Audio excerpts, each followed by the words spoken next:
کیا آپ جانتے ہیں کہ پاکستان کے آئین کی صرف 40 شقیں ایسی ہیں جو میرے، آپ کے اور پاکستان کی عوام کے حقوق اور مسائل کی بات کرتی ہیں؟ باقی 240 شقیں ایسی ہیں جو صرف اور صرف یہ بتاتی ہیں کہ صدر کیسے منتخب ہوگا، حلف کیسے اٹھایا جائے گا، وزیر اعظم کیسے لگے گا، تقرریاں کیسے ہوں گی، برطرفیاں کون کرے گا، یعنی تمام کی تمام ان کے حقوق کے ارد گرد گھومتی ہیں۔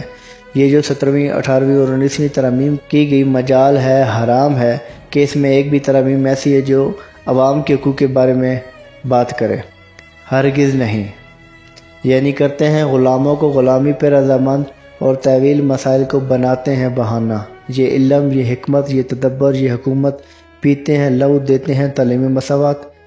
فریاد زا افرنگ دل آویز یا فرنگ، فریاد زا شیرینی و پرویزی یا فرنگ، عالم ہما ویرانہ زا چنگیزی یا فرنگ، معمار حرم باز آباد تعمیر جہاں خیز، از خواب گراں خواب گراں خواب گراں خیز۔ یعنی عوام کے حقوق کے لیے صرف 40 شقیں اور اپنے حقوق کے تحفظ کے لیے 240 شقیں۔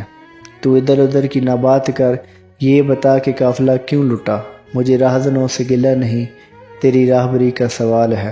اور شاکر شجاع آبادی نے کیا خوبصورت لکھا ہے، اس سیاست دے بوٹے مکاراں دے ہاتھ وچ، اے مکتب ادارے گواراں دے ہاتھ وچ، خدا اس ملک کو سلامت چ رکھے، اے شیشے دا گھارے لوہاراں دے ہاتھ وچ۔ نثار تیری گلیوں پہ وطن کے، جہاں چلی ہے رسم کہ کوئی نہ سر اٹھا کے چلے۔